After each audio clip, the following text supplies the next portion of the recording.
So, you want to make 100% happen. I do too. I spent the past year teaching teachers how to teach. My name is Jotham White.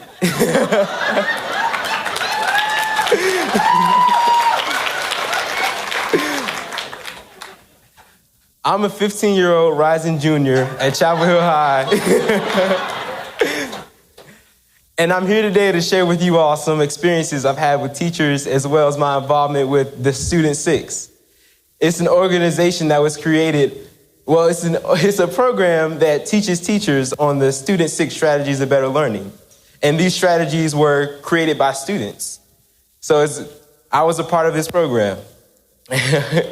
Now, I'm sure that all of you here have had good teachers and bad teachers. However, I personally do not believe that there are bad teachers. I believe that in any classroom, you have good experiences and bad experiences. And those experiences affect how you feel about your teacher. The experiences that I will share with you today will give the two extremes. One, a classroom filled with good experiences, and the other, a classroom filled with bad. I'd say we start with the good. I had a teacher this past school year. His name was Mr. Blackwell. He was my honors civics teacher. He's an older gentleman, and he's been teaching for a long time. He was able to create a safe and active learning environment for us all. He did this from the start with the introductions. Just as all teachers do, he gave his teacher introduction. But he didn't give the normal boring one. You all know it. The one where you're like, I was born here, I went to this college, and I've been teaching for this many years. Mr. Blackwell went more into depth talking about his personal life, his family, why he became so interested in history, and his love for baseball.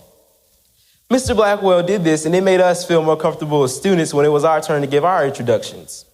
Now, he didn't stop there. He kept going. Every day when you walked into Mr. Blackwell's class, he would be at the front of the room greeting you as you came in. He would say, "Good morning, Jotham," or "How are you doing?" or "Are you having a good day?" This made me feel like I was welcome in his classroom. And he didn't just greet you as you came in. He would say goodbye as you left, also by name. He would include a handshake or a head nod. "Goodbye, Jotham. Enjoy your day. Enjoy your weekend." Something simple like that.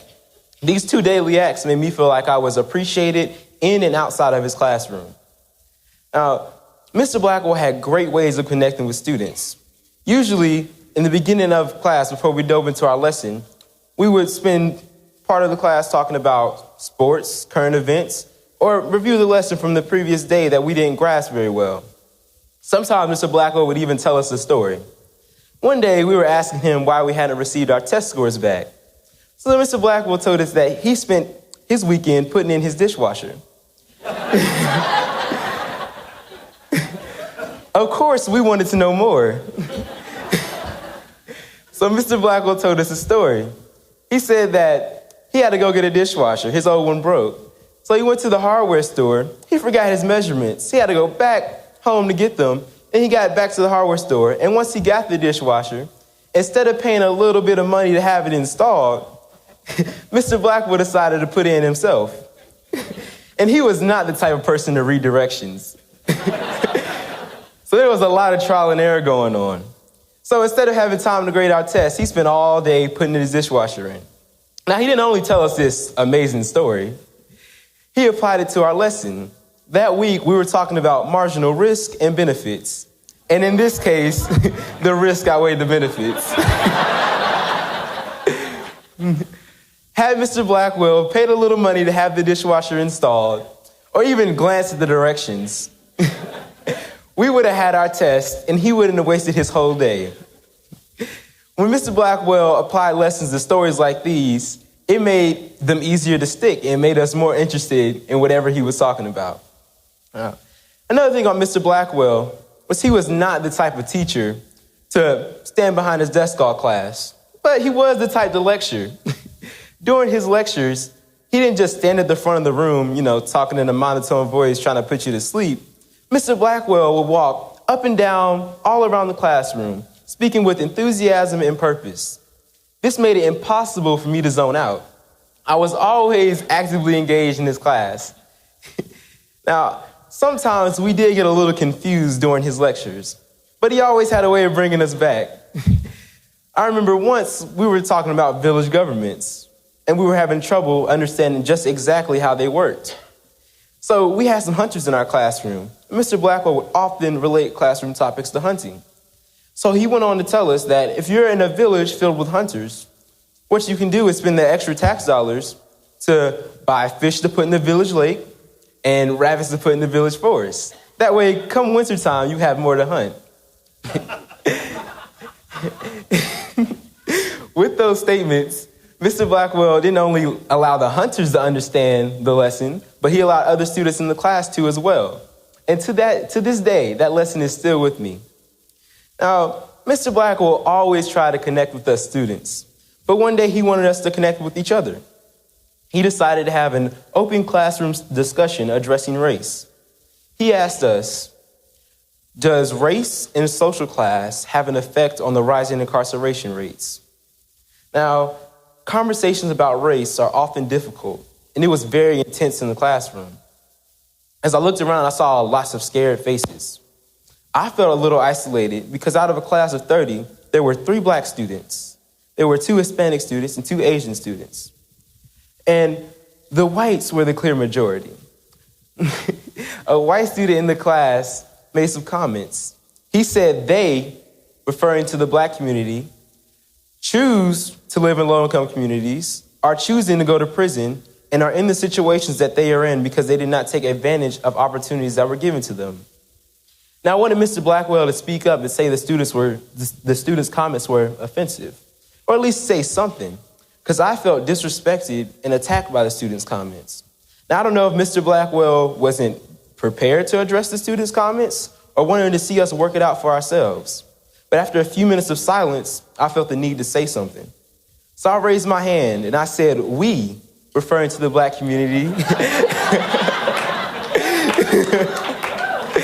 myself included, did not have the opportunities that you think we've had. We've had to fight for every little right we've had, and we're still fighting to this day. We have not stopped being oppressed since slavery ended. I went on to say, do you think that anyone wants to go to jail? That's the place people want to be? No, that is false. I said, do you think that the Black community likes that many of us are living in low-income places? We don't like that fact either. The fact of the matter is, we're not trying to get into jail. We're trying to get out of the projects. Now, as I looked around the class, I saw head nods in agreement, just as I do here. So I continue by saying, a big reason that people in low-income communities are being imprisoned at a higher rate are because of their environment. If you go to a low-income community, what do you see? Gun stores, liquor stores, and people selling drugs on just about every corner. Compared to a richer neighborhood where you might see some restaurants and clothing stores. Not only is there easier access to guns, drugs, and alcohol and other crime-inducing materials, but there's more policing and racial profiling. Now, with my statements, the students in the class, as well as the teachers, saw my point of view and understood why the students' comments were offensive. I'm glad that we had that opportunity to talk about race. It was a learning experience for us all. I learned that sometimes students can teach teachers. Students can teach students better than teachers can. And that if someone is misinformed, you should take some time out to educate them. I hope that my teacher learned that conversations about race are necessary in the classroom. It's important to address it. And that it's okay for the conversations to get a little messy, because they will. And it's okay to feel uncomfortable in the classroom. Now I would like to switch focus and talk about a classroom where I had some bad experiences in. I had a teacher, I'll call him Mr. Tate. Mr. Tate was my digital video production teacher. He came to us in March after our previous teacher had left. Now, Mr. Tate ran his classroom like a dictator with 2 rules. 1, what he says goes, and 2, he is never wrong. Now, everybody knows this is not the type of way to run a classroom, and it didn't work for us at all. And I will tell you that Mr. Tate was with us for more than 3 months, and at the end of the school year, this man didn't even know our names. He only knew 3 people's names in the classroom, and I was not one of those 3. When he would call on me to do something, he would point and snap and say, "You, come here, do this." Names are a very powerful thing. And by not taking the time out to learn our names, he communicated to us that we were out of place, disregarded, and not welcome in his classroom. Now, those weren't the only great teaching tactics Mr. Tate had. Mr. Tate also thought it was a good idea to vilify our sports teams. He said once, and I quote, "This school's basketball team sucks. It's pointless.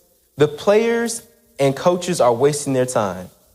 Now, not only were there students in the classroom, but there were basketball players as well. And these comments were obviously offensive. And after he said this, he ruined any chance of building a positive relationship with us. Now, on top of not knowing our names and not having a positive relationship with us, Mr. Tate had no classroom structure. He would give us assignments with unclear guidelines and requirements, and then change those already unclear guidelines and requirements randomly. We couldn't be actively engaged in our learning simply because we did not know what to do. So, based on my experiences, what are two main things that can create a safe and active learning environment? I'll tell you.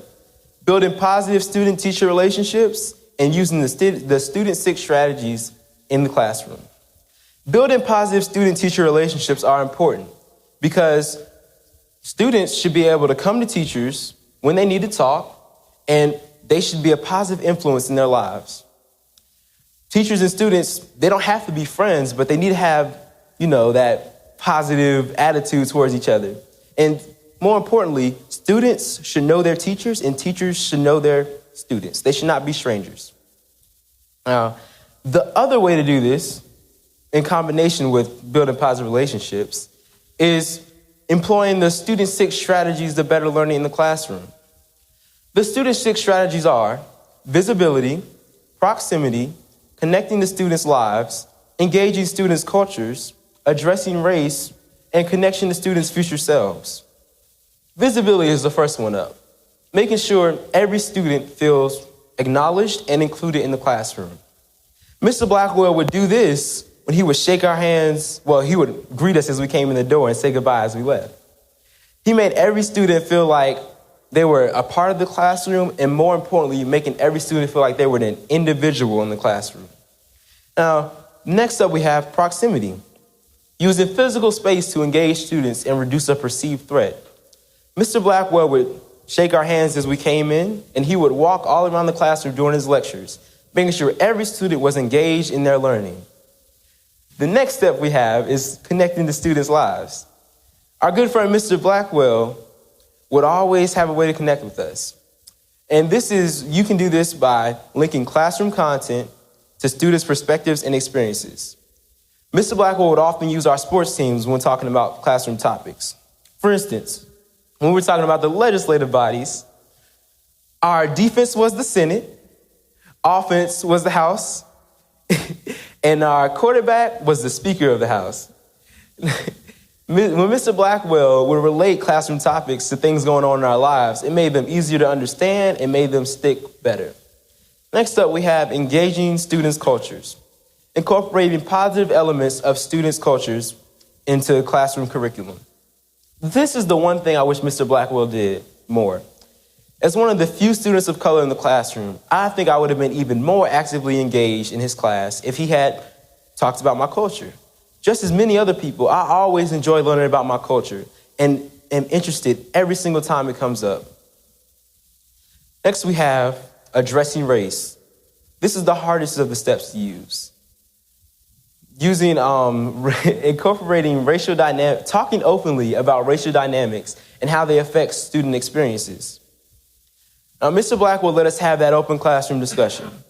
And it was good because it was a learning experience for us all. Not only did we learn about the incarceration rates, but we also learned about each other. This is very important, and it is important that race is addressed in the classroom that shows in such a way that shows that the teacher understands and respects the perspectives of students of color in the classroom. Lastly, we have connection to students' future selves. Helping students identify their future paths and helping them reach their goal in the classroom. Mr. Blackwell would always stress to us how important it was for us to vote, how important our vote was, and how important it was for us to have an active role in our government. So now that you've heard the good and the bad, and you've heard how building positive student-teacher relationships in combination with employing the student-centered strategies works in the classroom, I would like to tell you that these steps were created by students. They identified these steps, students of color to be specific, because they are what works for us. Doesn't it make sense that we're using these steps? Thank you. I spent the past year training teachers on how to use these steps, and I've seen just how excited and happy they become when they get them to work. Teachers come to me all the time with smiling faces and they say, oh, the students love when I do this, and it's just very, very great. And they also have seen how the littlest things make the biggest difference. They have seen how students will even ask for the steps when they see that the teachers aren't using them. For instance, one teacher came up to me and said, one day she didn't stand at the door to greet her students. And 5 of her students came up to her and asked her what was wrong, if she was okay. Wouldn't it be great if all students and teachers had this type of relationship? Now, just as those students asked that teacher, I'm asking you, as leaders and educators, can you help improve classrooms everywhere by using these student-centered strategies? This is how you can make 100% happen. Thank you all.